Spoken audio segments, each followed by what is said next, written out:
بسم الله الرحمن الرحیم. درس امروزی ما از آتوکد 2021 که چگونه میتونیم سافتور آتوکد 2021 را باز کنیم و دراوینگ در برنامه آتوکد انجام بدیم. خب میایم روی آتوکد 2021 دبل کلیک میکنیم و به این ترتیب سافتور آتوکد باز میشه.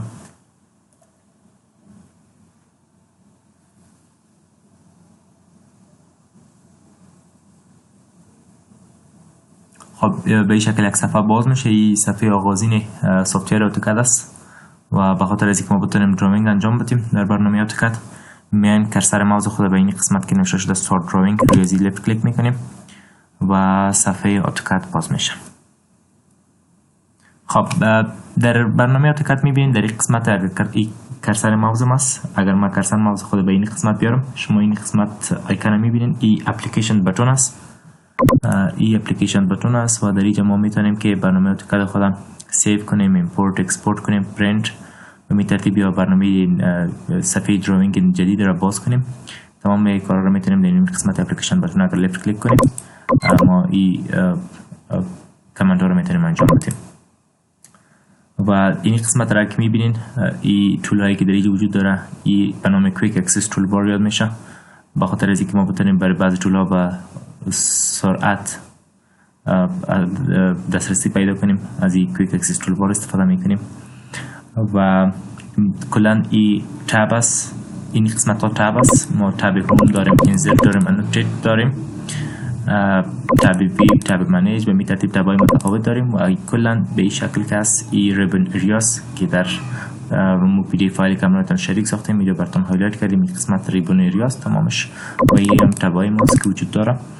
و دیگه ما میفهمیم که در هر تاب ما پنل داریم که شما میبینید در تاب هوم این پنل دراز و در هر پنل ما باز تول و کماند داریم. مثلا کماند لاین داریم، پولی لاین و سرکل و آرک و می ترتیب رکتنگل و غیره. به می ترتیب اگر بیایم در تاب هوم ما پنل مودیفای داریم، پنل انوتیشن داریم، پنل لیر که با این تمام پنل ها و این تمام تاب ها انشالله آشنایی پیدا میکنیم. و اگر بخوایم که در امی خود مثلا تاب هوم که پنل درا در پنل درا بخوایم اینمی لاین که است یعنی کماند لاین اکتیویت بسازیم چی کار میکنیم؟ بسیار ساده، فقط روش لفت کلیک کنین و می ترتیب میتونیم که ما یک لاین در صفحه دراوینگ خود ترسیم کنیم. خب و اگر بخوایم مثلا سرکل ترسیم کنیم روش لفت کلیک میکنیم و به می ترتیب میتونیم که یک سرکل ترسیم کنیم. پس من پاک میسازم، سلیکت میکنم و دیلیت.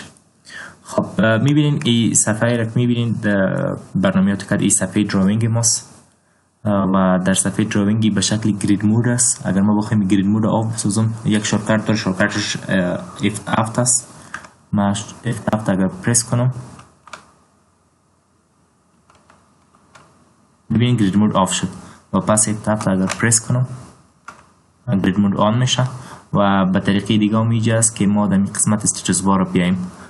متوجه باشین این قسمت به نام استیتس بار یاد میشه، استیتس بار تاگل میگن و این قسمت هم که نوشته شده تایپ کامند ایره میگن کاماند بار یا کاماند الیاس هم برشان میگن. خب ما در این قسمت هم میتونیم این گرید مود F7 شورتکتش است و اگر روش کلیک کنیم گرید مود آن آف میتونم شامل میتونیم پس از این ترتیب از این قسمت آن شام بسازیم. خب این ما ایره آف میسازم گرید مود و بیشتر ما گفتم که اگر بخوایم لاین از کماند لاین اکتیویت بسازیم فقط میریم روش کلیک میکنیم. من لاین کلیک میکنم و به این ترتیب یک لاین ترسیم میکنم.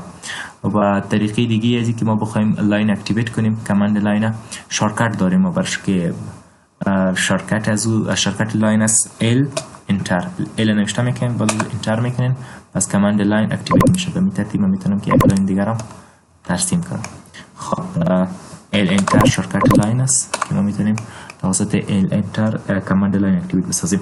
خب و این کرسر ماوس ما را اگر شما ببینید در کرسر ماوس ما وقتی که مثلا ما ال انتر میکنم یک قسمت نوشته شده اسپسیفای فرست پوینت و بعض اعداد چیزایی نوشته شده که این وقتی اگر در صفحه برنامه آتوکد شما وجود نداشته باشه شما میتونید که را فعال بسازید. این توسط داینامیک اینپوت یعنی وقتی که این کرسر ماوس مرک میبینید پالو ازی که است اینمی اعداد و قیمتایی که نوشته شده این داینامیک اینپوت است یا تول تیپ برش میگیم. خب اگر این ادوات و چیزایی وجود نداشته باشه شما میتونید که ایره با شارتکت F12 اکتیویت بسازید و اگر میخواین که بدون شارتکت فعال بسازید طریقش است که شما بیاین در قسمت استاتوس بار در استاتوس بار بیاین و می داینامیک اینپوت آن بسازید. نه ببینید من داینامیک اینپوت ندارم. داینامیک اینپوت در قسمت استاتوس بار اگر نبود با شما چیکار میکنین؟ میاین در قسمت کاستمایزیشن روش کلیک میکنین و بعد از او در کاستمایزیشن روش کلیک کردین بیاین به داینامیک اینپوت روی ازی کلیک میکنین و این چک مارک شد و ایناله در استاتوس بار پیدا شد. این قسمت داینامیک اینپوت است. ببینید داینامیک اینپوت ما آن بود. اگر ما این آف بسازم کدام تغییر وارد میشه روی لاین ال انتر اگر کنم ببینید ایناله اون قسمتایی که پیشتر ذکر شده بود اونو تول تیپ ایناله وجود نداره. پس ما دوباره میایم از این کمان میبریم و داینامیک اینپوت این دفعه پس آف میسازم. داینامیک اینپوت را که آف بسازم ایناله اگر ما ال انتر کنم ببینید اونو تول تیپ ایناله پیدا شد. و شارتکت کیش چی است؟ F12. ببینید اگر F12 را ما پرس کنم F12 را پرس کنیم داینامیک اینپوت در قسمت پایین اگر استاتوس بار متوجه شوید ببینید آف شد. اگر پس من F12 را پرس کنم داینامیک اینپوت آن میشه. داینامیک اینپوت پس آن شد. پس ما توسط F12 میتونیم که این شارتکتش است توسط از این تول تیپ یا داینامیک اینپوت خود آن بسازیم و پس میتونیم که آف بسازیم. خوب است که آن باشه بخاطر که برای ما بسیار فایده داره. ما دراینگ ما رو میتونیم که بسیار برای ما سهولت ایجاد کنیم. بعدا رویش با تفصیل صحبت میکنیم. خب دیگه در برنامه آتوکد خود ما میایم یک دراینگ انجام میدیم.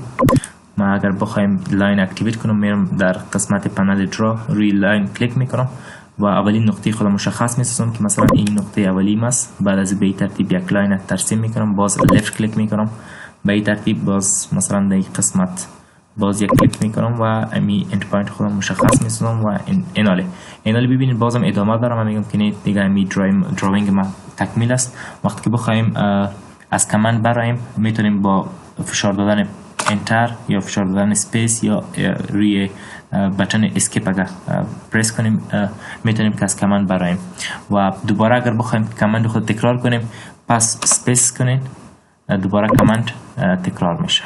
اما لاین دوباره میتونیم از لاین دوباره استفاده کنیم و اگر بخوایم که از کماند برایم باز میتونیم که روی اسپیس یا روی انتر پرس کنیم اسپیس یا انتر.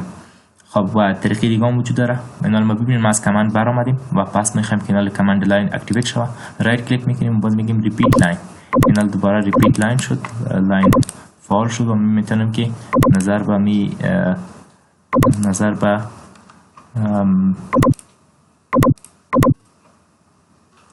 کماند اکتیویت کردیم میتونیم دراینگ خود انجام بدیم.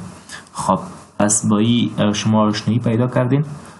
متوجه باشین ما اینال ببینید ما می دراینگ خود زوم این و زوم اوت میکنم. چگونه میتونیم که زوم این و زوم اوت کنیم؟ امی کرسر ماوس تون که است یکی لفت کلیک داره یکی رایت کلیک داره و یکی هم میدل ماوس ویل است.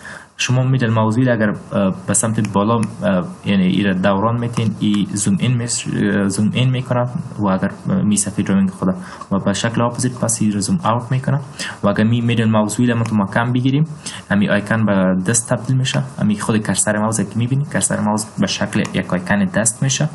باز شما در این صورت میتونید که صفحه دراینگ خود شما حرکت بدین.